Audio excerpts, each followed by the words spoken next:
Karena dalam urusan dunia, orang-orang yang ambisinya dunia semata, dia mengatakan waktu adalah uang. Jadi uang dan uang. 24 jam waktunya habis untuk uang. Tapi kebanyakan muslim, waktu adalah ladang pahala. 24 jam semuanya bisa bernilai pahala. Dengan apa?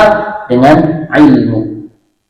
Bagaimana bisa dikatakan orang muslim, seorang yang beriman, 24 jamnya saja semuanya bernilai pahala? Contoh sederhana saja, masuk kamar mandinya orang beriman itu bernilai pahala. Masya Allah. Itulah bedanya orang berilmu dan tidak berilmu. Orang beriman yang berilmu masuk kamar mandi sampai keluar kamar mandi itu bernilai pahala. Masya Allah. Apalagi duduk di majelis ilmu menyediakan waktunya 1 jam 45 menit. Bayangkan kalau kita belajar adab, ada 5 lebih adab masuk kamar mandi. Ketika seseorang aktivitas hariannya didasari dengan ilmu yang asalnya kebiasaan berubah menjadi ibadah. Itu kaidahnya terus sekalian. Jadi ada kebiasaan rutinitas harian.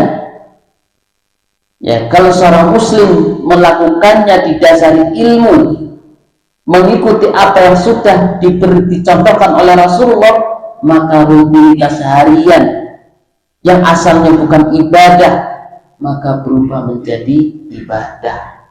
Jadi panjenengan masuk kamar mandi baca bismillah, baca doa dengan kaki kiri, kita menghadap kiblat dan sebagainya, maka masuk kamar mandi yang aslinya adat istiadat rutinitas harian yang tidak bernilai pahala pada asalnya, tapi panjenengan mengikuti petunjuk Rasulullah, membaca bismillah, membaca doa sampai selesai juga keluar kaki kanan, maka apa? Diamnya panjenengan menunaikan hajat panjenengan di kamar mandi menjadi ibadah. Insya Allah. Berarti 24 jam bisa disetel, bisa diatur, semuanya menjadi ibadah. Makanya kata ulama, tidurnya orang berilmu itu lebih baik daripada ahli ibadah yang tidak memiliki ilmu. Masya Allah. Itulah kedudukan orang yang berilmu. Makanya panjenengan istiqomahi, ya, sediakan waktu ya untuk belajar agama 24 jam, ya, jangan sampai ngerti-ngerti sudah berumur tapi terlewat dari belajar agama.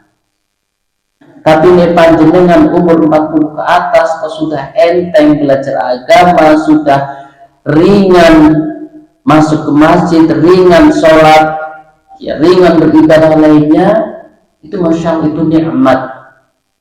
Ya, ihfadillah yahfaduka, jagalah Allah maka Allah akan menjagamu. Kata ulama, barang siapa ya yang umurnya di atas 40 sudah renteng ibadahnya, sudah ringan, apalagi hadir di majelis ilmu, bahwa dia adalah sudah di bawah penjagaan Allah Subhanahu wa ta'ala.